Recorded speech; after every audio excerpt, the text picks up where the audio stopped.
Hello बच्चों, next question maths का start कर रहा हूँ क्लास 10th का ट्रायंगल्स। और मैं इसका कोई इंट्रोडक्शन दिए बिना सीधा क्वेश्चन से स्टार्ट कर रहा हूँ। फर्स्ट क्वेश्चन है, if the corresponding medians of two similar triangles are in the ratio 5:7 then find the ratio of their corresponding sides. Median की रेशियो दे रखी है और साइड्स की रेशियो आपसे पूछी जा रही है। तो दो ट्रायंगल है आपके पास ABC और PQR। हमने लेट कर लिया कि दो ट्रायंगल हैं ABC और PQR, और कह रहे हैं दोनों ट्रायंगल सिमिलर हैं, टू सिमिलर ट्रायंगल्स। तो दोनों ट्रायंगल सिमिलर हैं। अब दो ट्रायंगल हमने लिया है, ट्रायंगल ABC और PQR। अगर ये दोनों ट्रायंगल सिमिलर हैं तो इनकी साइड्स की रेशियो इक्वल होनी चाहिए। AB/PQ is equal to BC/QR is equal to AC/PR। तो ये देखिए, दोनों ट्रायंगल अगर सिमिलर हैं तो साइड्स की रेशियो सेम होगी और करस्पॉन्डिंग एंगल्स भी इक्वल होंगे। एंगल B एंगल Q के इक्वल होगा, एंगल A एंगल P के इक्वल होगा और एंगल C एंगल R के इक्वल होगा। अब देखिए ध्यान से, AB/PQ इज इक्वल टू, ये जो BC/QR है, अगर मैं BC को भी 2 से डिवाइड कर दूं और QR को भी 2 से डिवाइड कर दूं तो ये BC/2 बन जाएगा आपका BD, क्योंकि ये AD मीडियन है। अगर AD मीडियन है तो BD जो है BC का हाफ होगा। और सेम आप बोल सकते हो कि QS जो है, ये QS आपके QR का हाफ होगा। तो QR/2 को आप QS लिख सकते हो और BC/2 को BD लिख सकते हो। तो AB/PQ is equal to BD/QS आ गया। अब देखिए, दोनों ट्रायंगल्स हमारे सिमिलर हैं। अब बन गए आपके दोनों ट्रायंगल सिमिलर, ABD और PQS दोनों ट्रायंगल हमारे सिमिलर बन गए। कैसे? AB/PQ is equal to BD/QS आ गया। और इन दोनों के बीच का ये एंगल सेम है, इक्वल है। अगर ये दोनों एंगल इक्वल हैं और ये साइड्स की रेशियो भी इक्वल है तो आप बोल सकते हो कि ट्रायंगल ABD और PQS सिमिलर होगा। कैसे? साइड एंगल साइड से। अब अगर ये दोनों ट्रायंगल सिमिलर हैं तो इनकी साइड की रेशियो भी इक्वल होनी चाहिए। तो AB/PQ is equal to BD/QS तो है ही है, और ये AD/PS के भी इक्वल होगा। तो मैंने देखिए AB/PQ is equal to AD/PS लिखा है।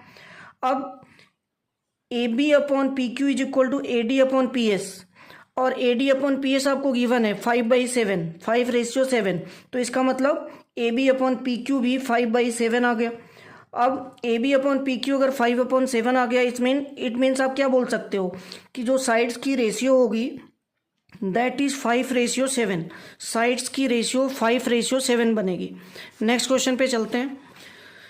In the given figure QA perpendicular to AB, देखिए QA परपेंडिकुलर टू AB मतलब ये 90 डिग्री का एंगल है। PB perpendicular to AB, PB AB के परपेंडिकुलर है मतलब ये वाला एंगल भी 90 डिग्री है। करा if AO is equal to 20 centimetre, AO आपका 20 सेंटीमीटर है, BO 12 सेंटीमीटर है, PB 18 सेंटीमीटर है। आपसे पूछा जा रहा है AQ कितना होगा, AQ आपसे पूछा जा रहा है। अब देखिए, ये वाला एंगल और ये वाला angle equal, vertically opposite angle से, और ये दोनों एंगल 90 डिग्री के हैं तो इक्वल होंगे। तो ये देखिए, एंगल OAQ और OAQ एंड OBP दोनों 90 डिग्री हैं, इसलिए इक्वल। अब ये दोनों एंगल वर्टिकली अपोजिट हैं, एंगल AOQ एंड BOP ये दोनों इक्वल हैं वर्टिकली अपोजिट से। तो अगर दो एंगल से सेम है तो दोनों ट्रायंगल सिमिलर होगा, एंगल क्राइटेरिया। अगर ये दोनों एंगल सिमिलर है तो साइड्स की रेशियो इक्वल होनी चाहिए। तो आप बोल सकते हो AO/BO is equal to AQ/PB या BP। कैसे? CPST से, corresponding part of similar triangle. अब AO की वैल्यू आपको पता है, BO की वैल्यू भी आपको पता है, AQ आपको फाइंड आउट करना है और BP आपको गिवन है। तो AQ की वैल्यू होगी, क्रॉस मल्टीप्लाई कर दीजिए, 20 × 18 डिवाइडेड बाई 12। तो इसको सॉल्व करके कितनी वैल्यू आ रही है? 30 सेंटीमीटर। नेक्स्ट क्वेश्चन पे चलते हैं। नेक्स्ट क्वेश्चन है, a 6.5 metre long ladder is placed against a wall such that its foot is at a distance of 2.5 meter from the wall से इसके फुट की जो डिस्टेंस वो 2.5 मीटर है। लैडर हमारी AC जो है लैडर है और AB वॉल है। तो लैडर का जो फुट है वो वॉल के फुट से 2.5 मीटर की डिस्टेंस पे है। कह रहा है find the height of the wall where the top of the ladder touch it. कह रहा है कि जहाँ पे लैडर का टॉप वॉल को टच कर रहा है वहाँ तक की हाइट बताइए, वॉल की हाइट क्या होगी। तो देखिए ध्यान से, आपको लैडर की डिस्टेंस, लैडर की लेंथ आपको गिवन है 6.5 और ये फुट की डिस्टेंस दे रखी है 2.5 मीटर और ये राइट एंगल ट्रायंगल है। पाइथागोरस अप्लाई कर दो। तो AB square is equal to AB square plus BC square is equal to AC square. अब आपको फाइंड आउट क्या करना है, AB स्क्वायर। तो AB स्क्वायर फाइंड आउट कर लीजिए। 6.5 का स्क्वायर माइनस 2.5 का स्क्वायर हो जाएगा।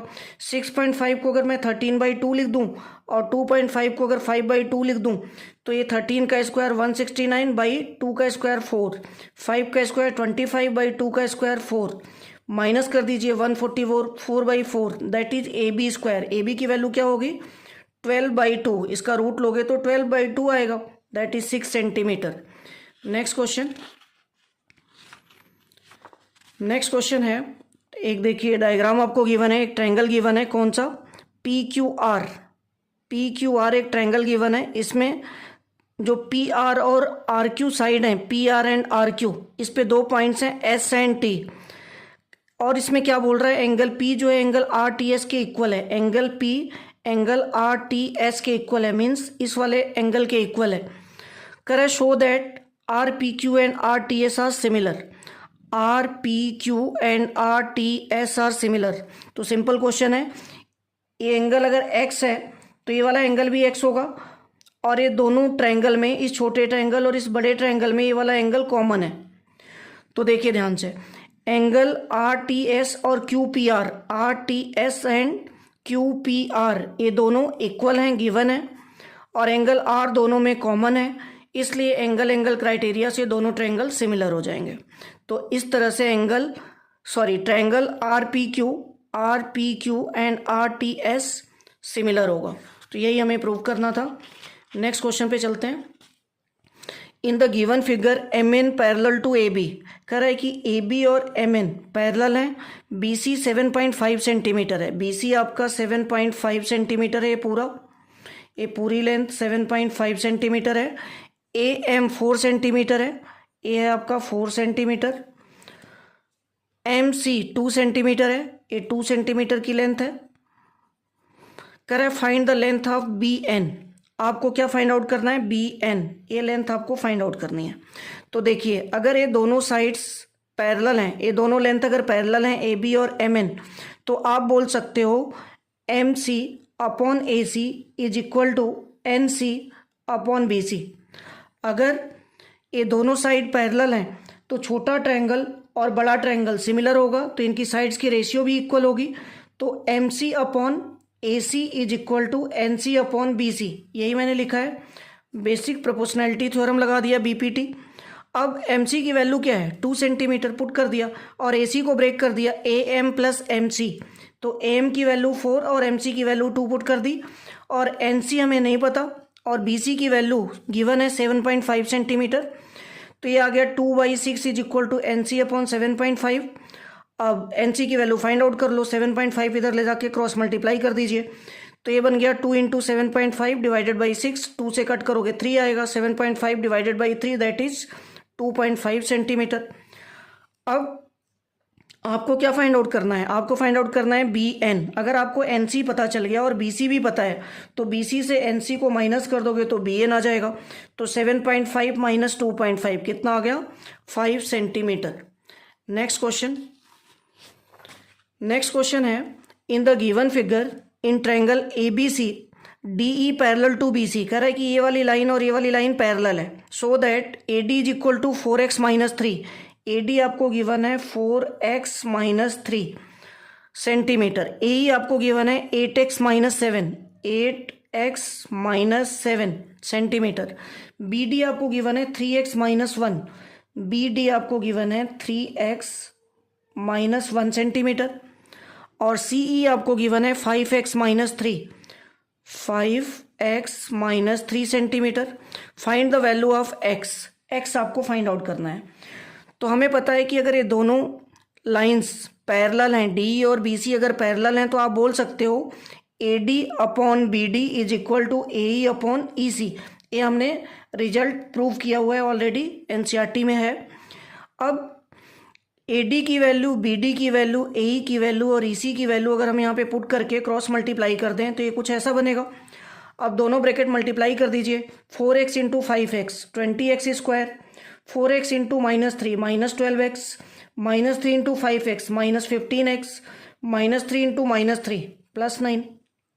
अब इन दोनों ब्रैकेट को मल्टीप्लाई कर दो, 8x into 3x 24x square, 8x into -1 -8x, -7 into 3x -21x, -7 into -1 +7।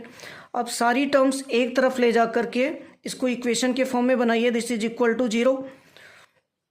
तो 24x square -20x square 4x square बन जाएगा, और ये 8x प्लस 21x 29x, और ये 12x और -12x और -15x -29x, दूसरी 27x, और दूसरी साइड लेके जाओगे तो प्लस का 27x बन जाएगा, और ये 9 और ये 7, तो ये 7 प्लस का और ये 9 इधर आएगा तो माइनस का 9 हो जाएगा।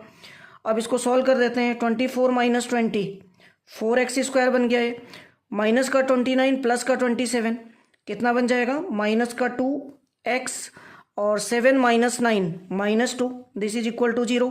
अब यहाँ से 2 आप कॉमन भी ले सकते हो, तो 2 मैंने कॉमन ले लिया, तो यहाँ क्या बचा, 2x square -x -1 is equal to 0। अब इस 2 को इधर लाके आप 0 कर सकते हो। अब देखिए इधर आके 0 जो है 2 से डिवाइड हुआ 0 ही बन गया। अब बचा क्या, 2x square -x -1 is equal to 0। इसको ब्रेक कर दो, तो ब्रेक करेंगे तो -x को मैंने क्या लिखा, -2x प्लस x। अब फर्स्ट 2 टर्म से 2x कॉमन, तो ये आ गया x -1, और लास्ट 2 टर्म से 1 कॉमन, x -1। अब x -1 कॉमन हो जाएगा तो एक फैक्टर बन गया x -1, और दूसरा बनेगा 2x प्लस 1, दूसरा फैक्टर है 2x plus 1, this is equal to 0। अब x की 2 वैल्यूज आ गई, यहाँ से आएगा +1 और यहाँ से आएगा -1/2। बट x क्या है, x जो है साइड रिप्रेजेंट कर रहा है, x के टर्म में यहाँ पे साइड्स रिप्रेजेंट हो रही हैं, तो इसलिए x नेगेटिव नहीं होगा, x की वैल्यू पॉजिटिव होनी चाहिए, तो x की वैल्यू 1 होगी। Thank you.